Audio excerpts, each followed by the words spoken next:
ஒரே கல்ல 3 மாங்காய். காலையில் வச்சிட்டிங்கன்னா போதும், நைட்டு வரையும் பிரச்சனையே இருக்காதுங்க. எங்கள் ஊர் தக்காளி குழம்பு.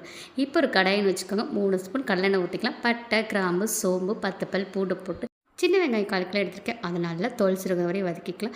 அதோட நல்ல பழுத்த தக்காளி 4 எடுத்துருக்கேங்க. மேலே உள்ள காம்பெல்லாம் கட் பண்ணிட்டு தக்காளி அப்படியே முழுசாக போட்டு நல்லா தக்காளி ஜூஸ் வெளியே விடுற வரையும் நல்லா வதக்கி எடுத்துக்கலாம். இதோட 1 ஸ்பூன் மிளகாத்தூள், 1 ஸ்பூன் மல்லித்தூள், 1/4 ஸ்பூன் மஞ்சள்தூள் போட்டுக்கிறேன். இதையும் போட்டு நல்லா வதக்கிக்கோங்க. ஒரு முடி தேங்காய் துருவி வச்சுருக்கேன், அதையும் போட்டுடலாம். தேங்காய் போட்டு நல்லா வதக்கிக்கோங்க. இப்போ ஒரு கொத்து கருவேப்பிலை போட்டுக்கலாம். இதை நல்லா வதக்கியாச்சு. இப்போ ஆற விட்டு மிக்ஸி ஜாரில் நல்லா நைஸாக அரைச்சி எடுத்துக்கலாம். இப்போ ஒரு கடாய் வச்சுக்கோங்க. 2 ஸ்பூன் கடலெண்ணெய் ஊற்றிக்கலாம். கொஞ்சமாக கடுகு போட்டுக்கோங்க. அதோட கருவேப்பிலையும் போட்டுக்கலாம். இப்போ வெங்காயம் தக்காளி அரைச்சி வச்ச விழுதையும் போட்டு கொஞ்சமாக தண்ணி ஊற்றி நல்லா கொதிக்க விடுங்க. கொதிச்சோன்னா கொத்தமல்லி தழை போட்டு இறக்கிடலாம்.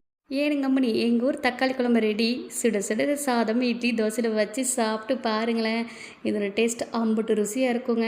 இந்த வீடியோ பிடிச்சதா பாப்பிஸ் கிச்சனுக்கு மறக்காமல் லைக்காக தட்டிடுங்க. தேங்க்யூ.